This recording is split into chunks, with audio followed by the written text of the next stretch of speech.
Alors, on peut aussi diversifier son patrimoine avec des produits un peu plus originaux que l'immobilier et les placements et la finance.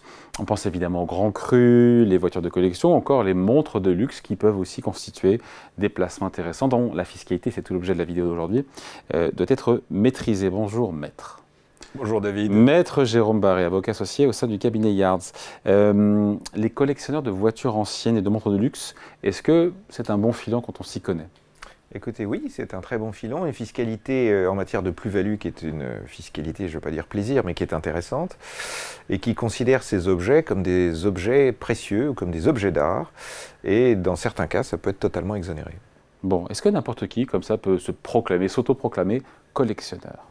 Alors, on peut être collectionneur à partir du moment où on achète des objets de collection, hein. Donc, tout d'abord, on parle de cessions qui peuvent être exonérées dans le cas de cessions qui sont réalisées au profit de musées, exactement comme ce qui peut se passer également si on offrait un tableau. Donc, ça concerne. Donc, dans les musées, c'est plutôt les voitures. Ça peut être aussi les montres de collection, le vin un peu moins, mais pourquoi pas.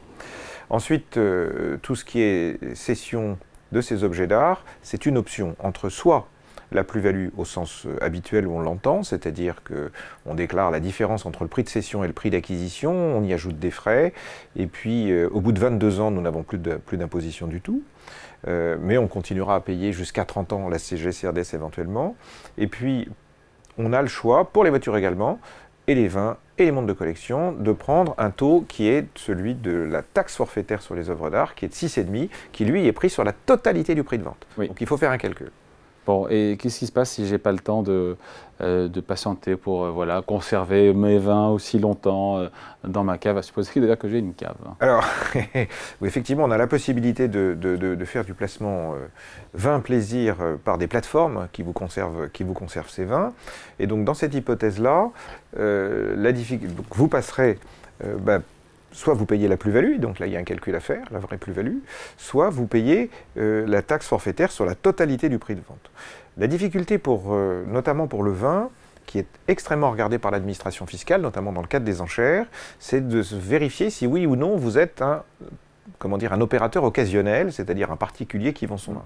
Normalement, toutes les ventes qui sont faites, vente par vente, en dessous de 5 000 €, ne sont pas dans le cas de la vente opérationnelle ou dans la vente professionnelle. À partir du moment où vous avez une grande fréquence, un certain volume, alors la fréquence c'est plusieurs fois dans l'année, le volume c'est pas 2 €, et dans l'hypothèse où finalement vous vous donnez l'impression de l'extérieur, est-ce que le fisc viendra vérifier que vous opérez comme un opérateur opérationnel, elle va considérer que ce n'est pas une plus-value privée, mais ce sera du BIC, ce sera du revenu. Et la conséquence de ce revenu, c'est que vous allez être taxé en BIC, que vous allez être rattrapé sur les charges sociales, et que par ailleurs, on va considérer que vous avez une activité occulte, et cette activité occulte, si elle est donc évoquée de façon répétée, cette activité occulte, elle supporte des pénalités de 80%. Donc mieux vaut rester collectionneur. Mais en même temps, comment est-ce que les juges distinguent le collectionneur du vendeur professionnel? Justement par cette fréquence. Également, pour les voitures, par exemple, une voiture de collection, c'est une voiture qui présente certaines caractéristiques, hein. Elle est ancienne, elle est relativement unique. Elle a un certain âge, en général c'est plus de 30 ans, et la carte grise a été modifiée en l'occasion. Alors sauf pour les voitures de course, qui elles ont toutes les voitures qui ont qui ont des performances et qui sont connues. Donc c'est toujours la même chose, si vous vendez 40 voitures de course dans l'année, que vous avez achetées il y a 20 ans et qu'on voit que vous avez acheté pour revendre, donc cette façon répétée de faire les choses et de volume peut amener le fisc à considérer que vous agissez comme comme un professionnel. Ouais, et dans ces cas-là, il y a des poursuites, il y a des pénalités, on l'a dit, il y a des poursuites pénales. 80%. Alors, dès que vous avez plus de 100 000 € de redressement avec des pénalités de 80%, le dossier est immédiatement transmis au parquet. C'est-à-dire que le dossier prend un caractère pénal immédiat. Ah ouais. On a le cas dans une jurisprudence qui n'est pas très ancienne, de quelqu'un qui, je crois, était technicien de surface, qui a vendu des bouteilles pour 180 000 €. Eh bien, il est rentré dans le schéma, donc il n'avait pas 100 000 € de redressement de taxation. Quoique, comme il n'arrivait pas à démontrer quel était le prix de revient de ces bouteilles, on a pu peut-être considérer que le prix de revient des bouteilles était très bas, était très élevé, pardon, et qu'on peut taxer sur la totalité de la valeur des biens vendus. Qu'est-ce qu'on conseille aux collectionneurs éventuels qui nous regardent? passer par, soit passer par des biais totalement inconnus. Je vends ma voiture à un Suisse que je ne reverrai jamais, mais si c'est une voiture, c'est pas très très grave. Je veux dire par là que l'administration, elle va pas toujours vérifier si oui ou non la voiture était une voiture de collection. Éviter les fréquences de vente. Passer éventuellement par des maisons de vente qui, elles, connaissent bien, qui, elles, vous demandent de prendre cette option ou pour la taxe de 6,5 ou bien pour la plus-value. Donc tout ça, c'est normé et ça vous fait sortir du schéma. En revanche, si vous vous cachez parce que vous vendez votre cave, parce que beaucoup de collectionneurs font ça, collectionnent du vin, revendent une partie de leur cave pour à nouveau en racheter d'autres, et si vous faites ça régulièrement, y compris sur plusieurs mois, mais surtout sur plusieurs années, l'administration va venir vous vérifier. Bon, est-ce que, on parle des autres impôts, notamment de l'impôt sur la fortune immobilière, est-ce que la cave à vin elle rentre dans le champ?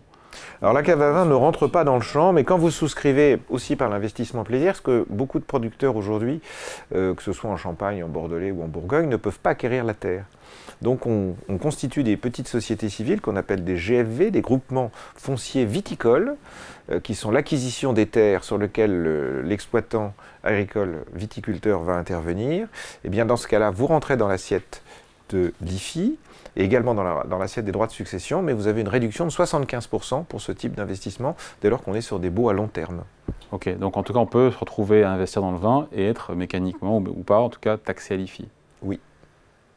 Alors, l'investissement dans le vin, dans la terre, au travers des sociétés. Oui, dans la terre, pardon. Mais pas du vin en tant que tel, des bouteilles de vin. Voilà, si c'est ça votre question. Et donc, conclusion, alors? Alors, la conclusion, c'est que le jour où je veux vendre ma cave, il vaut mieux que je la vende en une fois, que de la vendre à la mitraillette en 25 fois. Je garde toutes mes factures, si jamais j'ai quelque chose à justifier. Et si possible, je passe par des maisons. Ce n'est pas une obligation, mais je passe par des maisons dont c'est le métier qui m'alerteront et qui me guideront, le cas échéant, dans mes choix.